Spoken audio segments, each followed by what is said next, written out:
Romance and Grit, Endless Waterfall by J. Pilgrim. It's not just a love story. It's a war between who you were and who you want to become. Joe was a drifter with nothing left.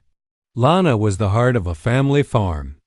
Together they built something real, until Joe's past associations came to burn it down. If you love grit, tension, and a romance worth fighting for, Endless Waterfall delivers. Chapter 9. Truth and Consequences. The bright, sterile light of the emergency department stung Joe's eyes more than the smoke ever had. Lana lay on the hospital bed, skin pale against the white sheets, lips cracked, hair damp and darkened. Her left shoulder and part of her upper back were swathed in fresh, glistening burn dressings. Pink, blistered skin beneath, angry and raw. She gritted her teeth as a nurse carefully cleaned around the wounds, pain etched deep into the lines of her brow. Joe sat just outside the trauma bay curtain. A nurse had given him a spare hospital sweatshirt, thin, white, shapeless. But he hadn't changed out of his blackened shorts. He looked like he'd crawled out of a war zone. His hands were reddened from lifting the beam and clearing the roof debris off his girlfriend. His eyes were bloodshot, distant. He rubbed his face hard, then stood and moved to the phone on the wall. The digital clock above it read 3:41 a.m. He dialed the number from memory. Angie's mobile. It rang and rang. Then a sleepy, static-laced voice answered. "Hello? Angie," Joe said, his voice raw. "It's Joe." There was a pause. "Joe? What time is it?" "Are you? What's going on?" He closed his eyes. "It's Lana. There was a fire. The cottage. It's gone. We are at the hospital in Palmerston North. She's okay. Stable.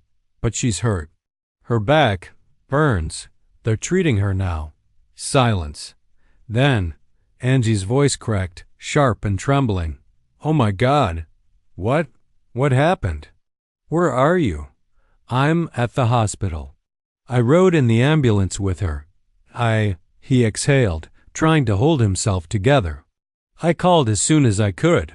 There was rustling on the other end, then Robert's voice came through. Gruff, immediate. "What the hell happened?" Joe swallowed. It wasn't an accident. A long, frozen beat. Robert spoke again, slower this time. "What happened?" "I'll explain everything when you get here," Joe said. But it wasn't random. "They came for me." Robert didn't yell, didn't curse. Just exhaled like a storm building far off the coast. "We're booking the first flight. Stay with her.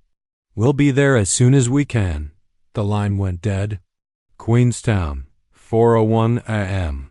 In a small rental apartment near the lake, Angie stood barefoot in her robe, hands trembling, cheeks already streaked with silent tears. Her usually neat hair was frizzy and disheveled, hands trembling as she packed a bag with whatever was close. Robert's jeans, her sandals, her toothbrush. Robert moved quietly behind her, already dressed, jaw clenched, eyes hard. He didn't speak much. Just checked his phone, booked their flight, and called a cab. Every movement was deliberate, controlled, but barely. "She was supposed to be safe," Angie said quietly, broken. "She will be," Robert replied, trying to reassure her, not quite believing it himself. "She's our only child," Angie sobbed. Robert said quietly, "I know. Palmerston North Hospital." Joe sat beside the bed, slouched in the same chair he'd barely moved from in hours. He looked rough. His dark hair still streaked with ash, a dried smear of blood under his nose from Bruiser's punch, and soot caked under his fingernails. The hospital sweatshirt he wore was too big, collar loose, and his eyes were sunken with exhaustion and guilt. He held Lana's hand, his thumb tracing light circles across her fingers, grounding himself in the rhythm of her breathing. Two police officers stepped in. The first was a tall woman in her early 50s, Detective Constable Riley. Her uniform was crisp, her silver hair pulled into a tight bun, sharp eyes that had seen a lot but still missed nothing. The second was younger, Constable Patel, holding a notebook and phone. Joe looked up. His stomach dropped slightly. He had been waiting for this. "Joe Taylor?" Riley asked. "Yeah. We'd like to ask you a few questions about the fire. You okay to talk here?" He glanced at Lana. Her eyes were half open, watching him. "Yeah, let's talk."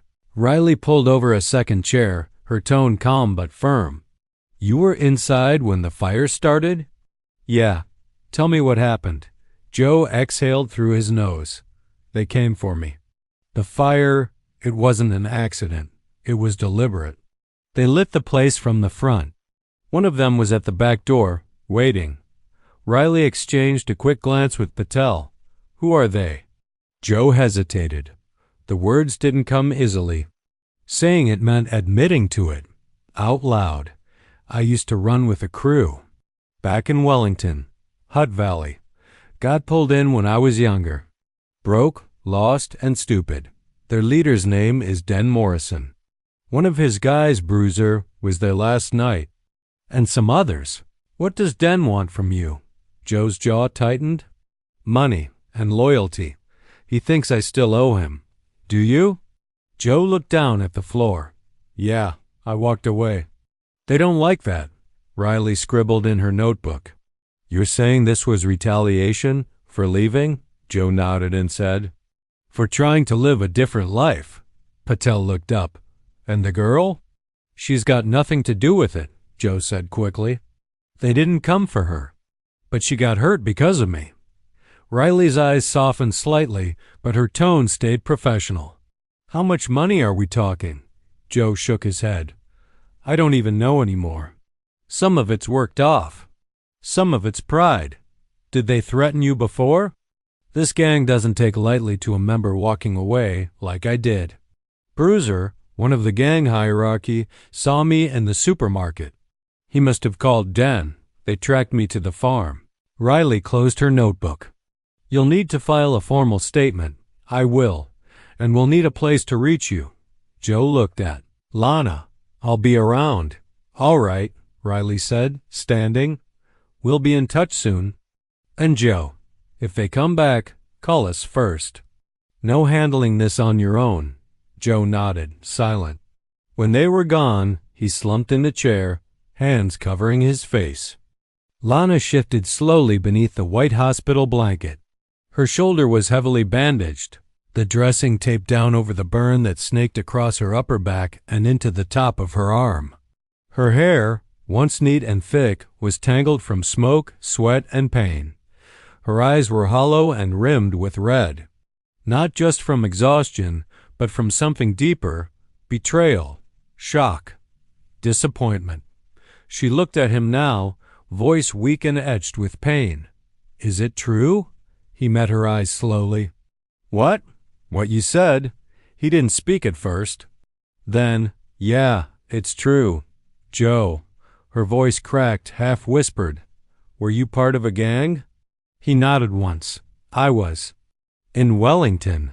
Her eyes searched his. "What did you do?" Joe looked down, as if the words might be easier to say to the floor. "I dealt drugs, ran packages, worked corners for a while, then moved up. I wasn't just some kid tagging along. I was part of it. Full patch.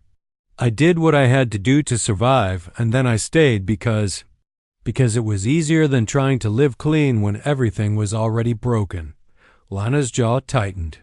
"And the guy who torched our home? Den?" Joe nodded again. "He runs the crew. Den Morrison. Cold as hell. He figures I owe him. Money, sure, but more than that. Loyalty. Like walking away was treason." "And you just left?" asked Lana. Joe's voice dropped. "No one just leaves. I ran. I didn't say goodbye. I ditched my phone. Started hitching north. I thought if I kept moving, I could outpace Den's reach." Lana's hands twisted the blanket.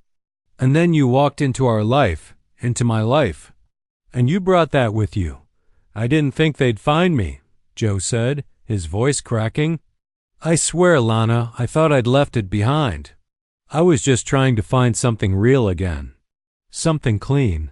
She stared at him for a long, breathless moment. Then she looked away, blinking hard. You put us all in danger.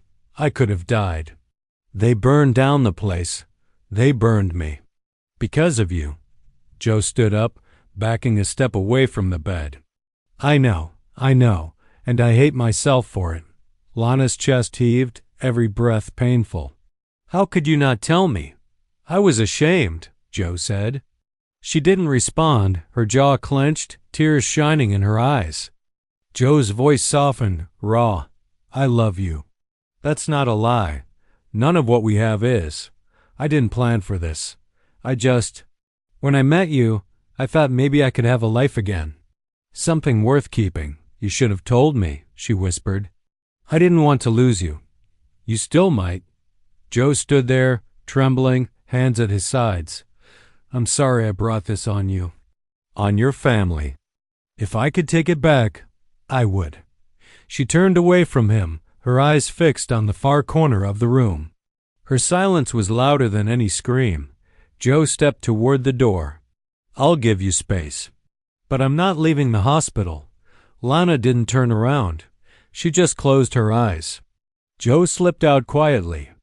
Inside the room, Lana wept quietly for the girl she'd been before the fire. Inside, her heart felt like the ash of the cottage, still burning at the edges. And because of the man, she wasn't sure she could trust again. Hi. Stay updated on J. Pilgrim's releases by following him on this channel. Join a community of fiction lovers who are inspired, entertained, and transformed by the works of J. Pilgrim. Like, subscribe, and share this series. See you in the next episode.